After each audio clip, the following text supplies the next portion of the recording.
បាទថ្ងៃនេះខ្ញុំបាទវ៉ាសេងឈុនក៏ដូចជា admin នៃទូកមហិតតម្លៃក្បាល3បានមីវត្តពុទ្ធិវ័នសូមគ្រប់នឹងជ្រាបសួរពុកម៉ែបងប្អូនទាំងអស់គ្នាដែលកំពុងទស្សនាវីដេអូនៃការយកទូកមហិតតម្លៃក្បាល3របស់យើងចេញពីព្រៃដើម្បីយកទៅជួប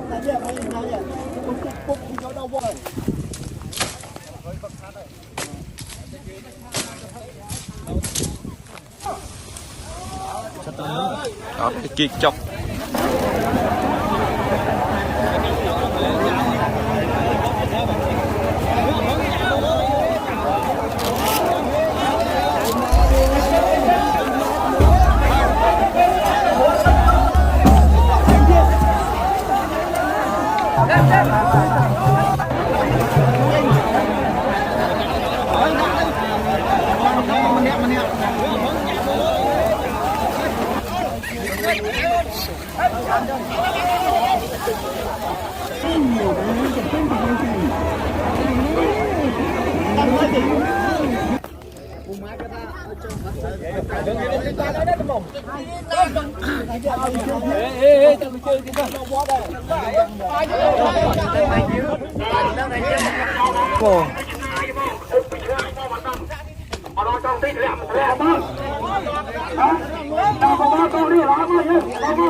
Trời mà ai ăn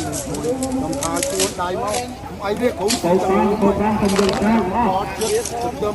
chút cặp mắt thì anh mò trong mồm rồi thôi luôn về ai thằng không trong áo trong sông vườn là vườn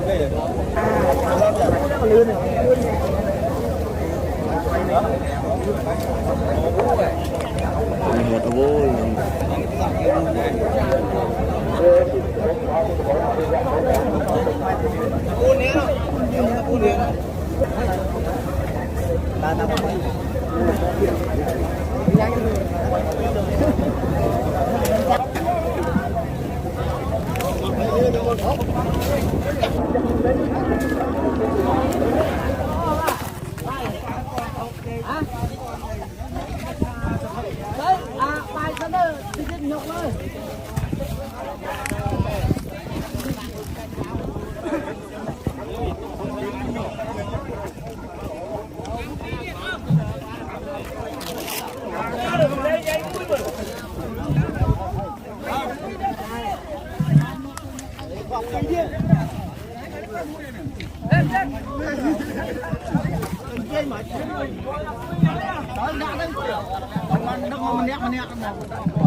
thôi đây chú ơi đây ngay đây ha bia ha cao mấy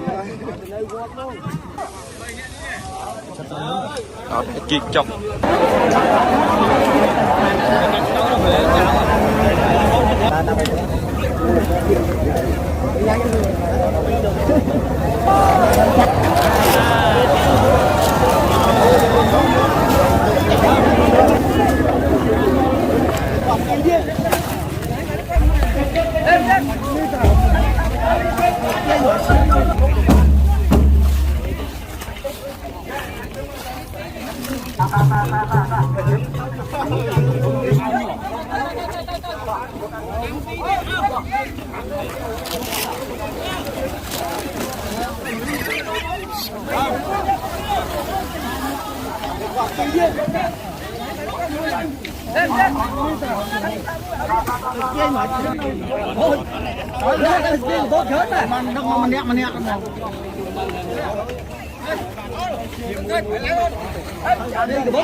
tăng thay gì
tăng thay gì